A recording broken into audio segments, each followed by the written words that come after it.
오늘 수요예배 주제는 성령께서는 기억나게 하시고 깨닫게 하시고 믿게 하신다. 성령께서는 기억나게 하시고 깨닫게 하시고 믿게 하신다입니다. 우리 함께 이야기 나눠볼까요? 시작. 성령께서는 기억나게 하시고 깨닫게 하시고 믿게 하신다. 네, 오늘 수요예배 주제입니다. 하나님은 의로우십니다. 하나님 아버지는 그 뜻을 세우셨고 그 아들은 그 뜻을 성취하셨습니다. 성령님께서는 그 아들의 성취를 도우셨어요. 그래서 이 뜻은 아버지께서 세우셨기 때문에 하나님 아버지만이 의가 되시는 것입니다. 그래서 이 의 앞에서는 아들도 피 흘리기까지 죽기까지 순종하셨고 성령께서도 이 의 앞에서는 이 땅에 오셔서 그리스도의 몸된 교회를 세워 가시는 것입니다. 그래서 우리도 또한 우리 안에 하나님의 의가 있다면 영생에 이르는 것이고 우리 안에 하나님의 의가 없다면 영멸하게 되는 것입니다. 이와 같이 우리가 정말 하나님의 의가 정말 너무나 중요합니다. 그래서 우리가 하나님의 뜻 따라 믿어야 되는 것이고 하나님의 뜻 따라 구해야 된다는 것이죠. 성경에 나와 있는 그 말씀처럼 먼저 그의 나라와 그의 의를 구해야 하는 것입니다. 성령께서도 하나님의 뜻 아래서 역사하신다고 하셨어요. 우리 요한일서 5장 13절에서 15절입니다. 다 같이 합독하시겠습니다. 시작. 내가 하나님의 아들의 이름을 믿는 너희에게 이것을 쓴 것은 너희로 하여금 너희에게 영생이 있음을 알게 하려 함이라.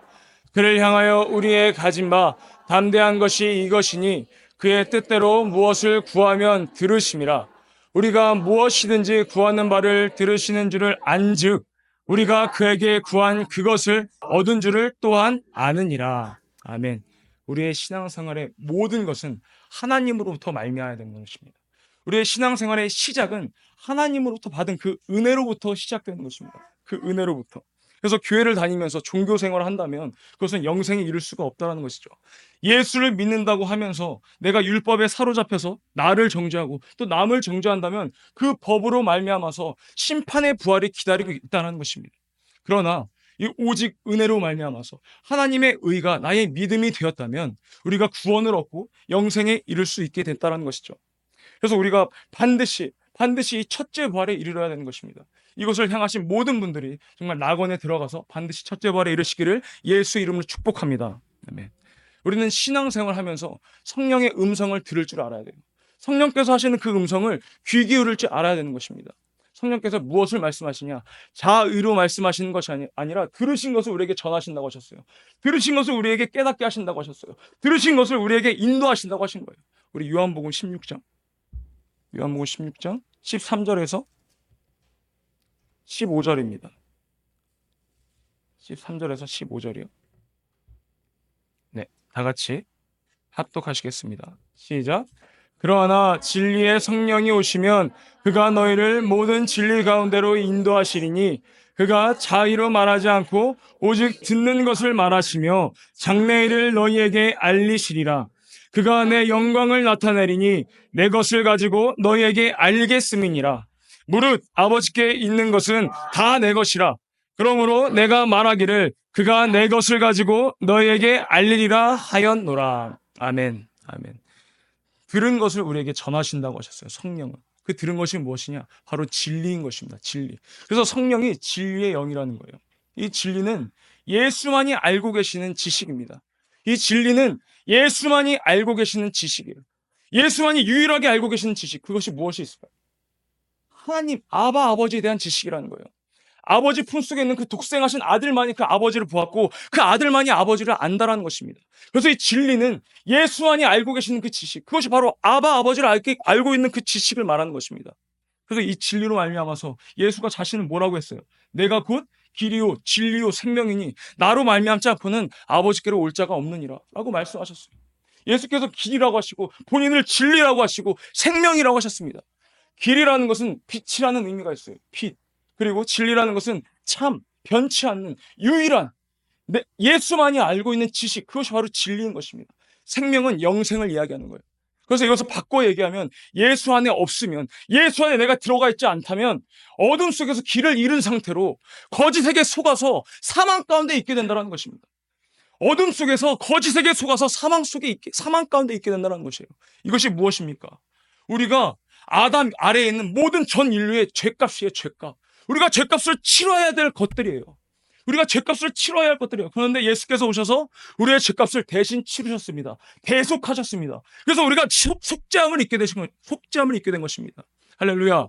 아멘. 예수 안에 없다라면 그 어둠 속에서 거짓에게 속고 또 사망 가운데 있게 된다는 것이죠. 하지만 우리는 예수 안에 있으므로 생명길로 옮겨진 것이고 진리를 알므로 자유케 된 것이고 영생에 이를 수 있게 된 것입니다.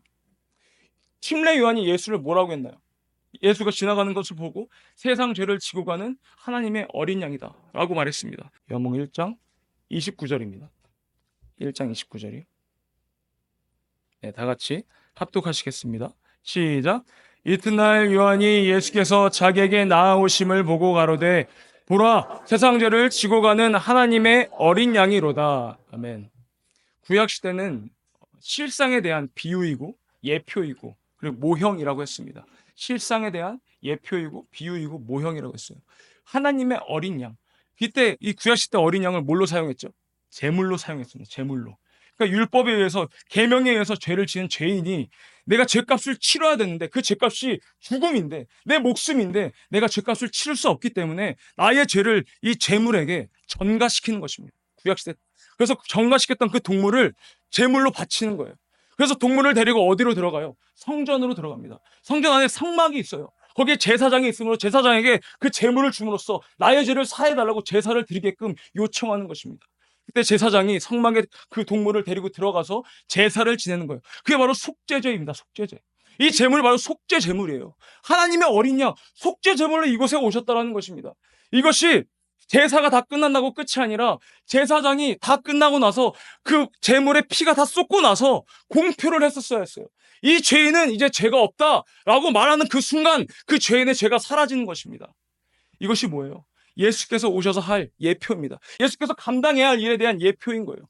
그래서 침례 요한이 얘기하고 있는 것은 원죄로부터 시작해서 율법의 죄, 그리고 앞으로도 인간이 지어들 미래의 모든 죄까지 다 짊어지시는, 다 속죄 제물이신 그 속죄 제물이 나타났다라고 침례 요한이 이야기하고 있는 것입니다. 아멘. 하나님의 어린 양으로 말미암아서 우리가 속죄함을 입게 된 것입니다. 대신 갚았다. 무엇을? 죄값을. 대신 갚았다. 무엇을? 죄값을. 이것이 바로 속죄라는 것입니다. 속죄. 그래서 대속하셨다라는 거예요. 대속하셨다. 그런데 이 예수께서 구약 때 보면은 그 제물을 가지고 성전으로 들어갔습니다. 그럼 예수께서 이 제물이 되셨으면 성전으로 들어가셔야 되는 거예요. 예수께서 뭐라고 하시느냐? 우리 요한복음 2장 19절입니다. 제물이 되셨으면, 속죄 제물이 되셨으면 성전에 들어가셔야 돼요. 그런데 예수께서 이렇게 말씀하세요. 다 같이 시작. 예수께서 대답하여 가라사대 너희가 이 성전을 헐라 내가 사흘 동안에 일으키리라 라고 예수께서 말씀하십니다. 이 말은 너무나 유대인들에게는 너무나 충격적이고 공포였던 거예요. 청천벽력 같은 이야기입니다. 왜 성전을 헐라라는 것은 내가 성전에 들어가야지만이, 성전이 있어야지만이 내가 죄사함을 받는데 내가 죄사함을 받지 못하면 내게 남아있는 게 뭐예요? 형벌과 저주만이 남아있게 되는 거예요. 그래서 유대인들에게 공포와 충격이었던 것입니다. 이 성전을 내가 죄사함을 받을 길이 없게 된다는 거예요. 근데 이 성전을 헐라는 거예요. 이 성전에 뭐가 있었어요? 법궤, 언약궤, 여호와의 이름이 있었습니다. 이 성전 안에, 성막 안에는 법궤, 언약궤, 그 여호와의 이름이 있었어요. 여호와의 이름은 율법은 진리가 오기 전까지만 효력이 있는 것입니다. 이 말인즉슨 율법을 무시해도 돼가 아니라 율법은 예수에게 속하게 되므로, 예수께서 완성시키셨으므로 예수 안에 들어가게 되면 율법에서 해방된다는 거예요. 거기서 진리를 알지니 진리가 너희를 자유케 하리라. 이 말씀이 바로 우리가 예수 안에 있게 되므로 우리가 자유케 되는 것입니다. 이 성전을 헐라고 했습니다. 유대인들에게는 너무나 충격과 공포였죠. 그런데 이 제물이었으면, 예수께서 속죄 제물이었으면 이제 성전에 들어가서 이제 제사를 지내야 되는데 성전은 헐라는 것입니다. 그 여호와의 이름이 있었다고 했죠. 여호와의 이름은 하나님의 표호입니다. 하나님의 권한을 가지고 천사가 내려와서 이 땅에서 행동할 때, 이 땅에서 일할 때 사용했던 이름이 바로 여호와예요.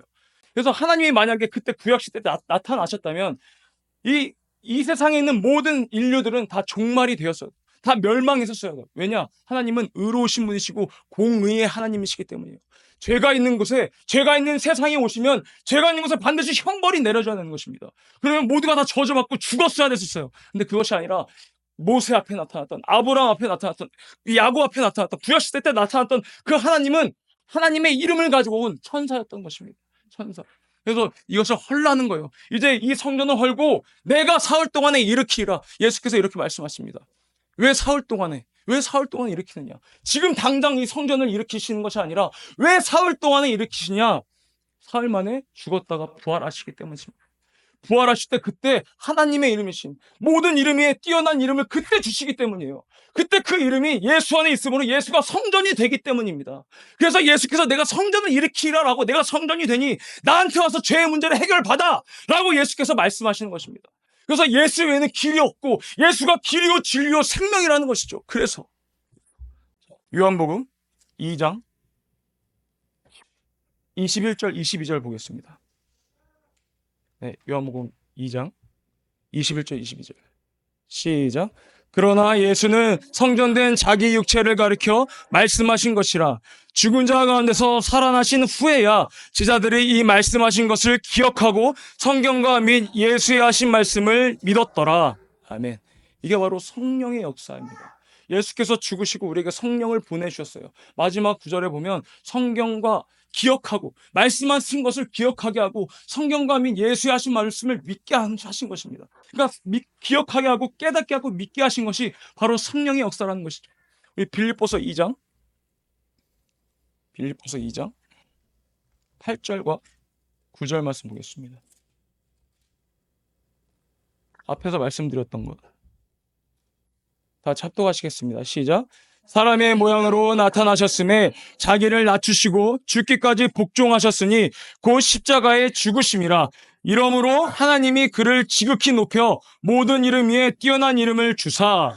네, 이러므로라고 되어 있어요. 9절에 보면 이러므로 어떻게 했으므로 십자가에 죽으심이라. 이러므로 죽으심으로 하나님의 그 이름, 하나님의 이름을 예수에게 주셨다는 거예요. 모든 이름 위에 뛰어난 이름, 그 이름 앞에 무릎 꿇고 그 이름을 예수에게 주셨다는 것입니다. 그러므로 내가 하나님의 이름을 내가 모시고 있으니 예수께서는 성전이 되신 것입니다. 성전.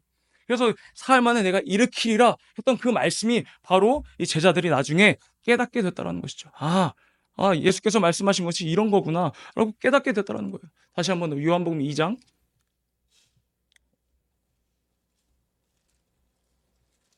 22절이죠. 다 같이 합독하시겠습니다. 시작. 죽은 자 가운데서 살아나신 후에야 제자들이 이 말씀하신 것을 기억하고 성경과 및 예수의 하신 말씀을 믿었더라. 아멘. 아멘. 성령께서 역사하셨다는 거예요. 성령께서 역사하심으로 기억나게 하시고 깨닫게 하시고 믿게 하십니다. 그 성령의 역사는 지금도 동일하게 역사하시는 것입니다. 우리가 정말 말씀을 알지 못하고 말씀이 이해가 되지 않더라도 내가 듣다 보면 언젠가 성령께서 역사하심으로 깨닫게 되고 믿게 된다는 거예요. 우리가 MBTI를 요즘에 많이들 얘기하죠. T와 F가 있습니다. 하지만 감성적과 이성적인 사람들은 내가 깨닫지 않으면 믿지 못해요. 내가 깨닫지 않고 이 말씀에 대해서 내가 정말 깨닫지 못하면 믿지 못하는 사람들이 너무나 많습니다. 이성적인 사람들 중에는. 근데 그 사람마저도 성령께서 역사하시면 그것이 깨닫게 돼서 믿게 된다는 것이죠. 언제 내 이성이나 나의 어떤 지식이나 그런 상식이 아니라 성령께서 역사하심으로 말씀으로 인해서 내가 깨닫게 되고 믿게 되는 것입니다. 이 세상 것들로 내가 깨닫게 되는 게 아니에요. 이 세상 것들로 내가 알게 되고 깨닫게 되고 믿게 되는 것이 아니라 성령께서 역사하심으로 기억나게 하시고 깨닫게 하시고 믿게 하시는 것입니다. 아멘. 그래서 그때 성령께서 보증하시는 그 믿음이야말로, 성령께서 보증하시는 그 깨달음이야말로 흔들리지 않고 굳세어져서 견고해진다는 것이죠. 그래서 비로소 우리가 목숨을 내걸 수 있는 믿음으로서 장성할 수 있다는 것입니다. 성경에 보면 성령께서 오시고 나서부터 순교자가 나오기 시작했어요. 그 전에는 목숨을 내놓지 않았어요. 하지만 성령께서 오셔서 날마다 내가 하나님의 자녀라는 것을 증거해 주시고 성령께서 오셔서 하나님의 일하시는 것, 예수의 일을 보증해 주심으로 내가 변질될 수가 없다는 거예요. 성령께서 역사하십니다. 그렇기 때문에 목숨을 내놓을 수 있었다는 것입니다. 우리도 그러한 믿음이 되길 원합니다. 우리도 그러한 성령 충만한 성령께서 역사하시는 그러한 믿음이 되길 원합니다. 그런 믿음으로 말미암아서 정말 그 어둠 가운데서 길을 잃고 거짓에게 속아서 또 사망 가운데 있는 그들을 우리가 건져내야 되지 않겠습니까? 우리도 건짐 받았으니 우리도 건져야 되는 것입니다. 우리 이 시간에 기도하기 원합니다. 성령 충만한 기도, 정말 성령의 나를 인도하여 주시옵소서. 내가 정말 성령으로 충만하게 하여 주시옵소서. 내가 진리로 충만하여서 내가 진리를 더욱더 깨닫게 하시고 내가 진리를 믿게끔 하여 주시옵소서. 성령의 역사하여 주시옵소서. 내가 겸손하게 말씀 앞에 무릎 꿇겠습니다. 내가 겸손하게 말씀 앞에 무릎 꿇겠사오니 마음을 활짝 열고 내가 다 받아들일 준비가 되어 있사오니 옥토 같은 심령을 내가 준비했사오니 성령의 역사하여 주시옵소서. 내게 깨닫게 하여 주시고 믿게 하여 주시옵소서. 이 시간에 예수의 세움 부르시고 우리 간절하게 기도하시겠습니다.